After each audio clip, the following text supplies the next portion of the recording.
Good afternoon. You know those situations where you have to call out all the time. You're in such pain that you don't know where there's relief that's going to be found. You're in such torture of the situation that you don't know if there's going to be a way out. You call out at night, you call out during the day. The pain is real at all times. And you don't know if anybody's listening, if anybody even cares, if anybody even hears. Even if they could, even if they did, there isn't much that they could do about it. It's those kinds of situations where we're dealing with something internally. We're dealing with something that only we know. And when we call out, people around us, they might want to help. They might want to try and do something, but they often can't. Here, take some medication. It might work, it might not. Here, let's go in for this procedure. It might work, it might not. Here, take this counseling or see that person, that psychiatrist, and it might work, but it might not. And we go back and we end up calling out at night, calling out at day, just screaming at times, just wondering, when is the pain going to go away? We know those situations, and if we don't, we've seen other people go through them, and it can be terrible to see.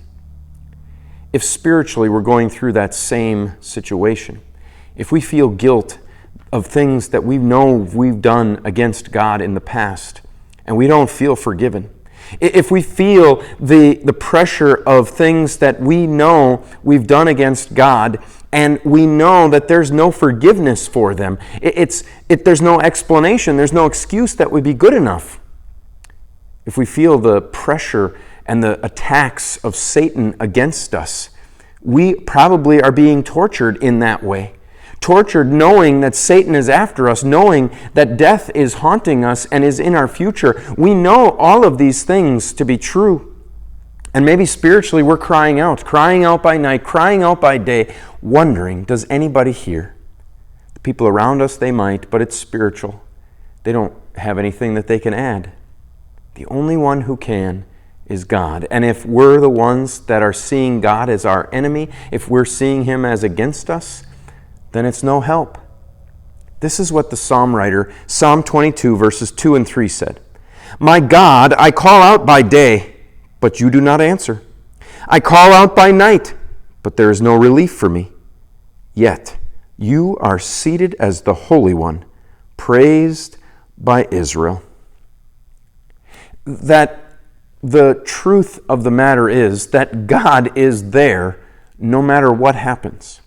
Even if God doesn't take the pain away, God is still in control. Even if God doesn't bring us through the torturous times, God is still the one in heaven. Even if God doesn't see fit to bring us through whatever it is we're crying out to Him for, help of some kind, even if He chooses not to allow us to come out of that right away, He is still the one who is in heaven, and He is still God. And He is still your God as well. That is something that He wants us to never forget.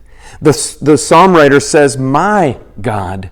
The fact that we can call God ours, the fact that we belong to Him, is because of His love for us, which does not change no matter what it is that we're going through, no matter what it is that we're suffering, whatever torture we might be facing, however we might call out to Him, yet you are seated as the Holy One, praised by Israel.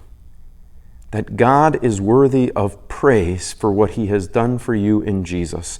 That God is worthy of you calling out to Him in thanks, because He is in heaven and He has made promises to you that cannot be changed, no matter what happens to you.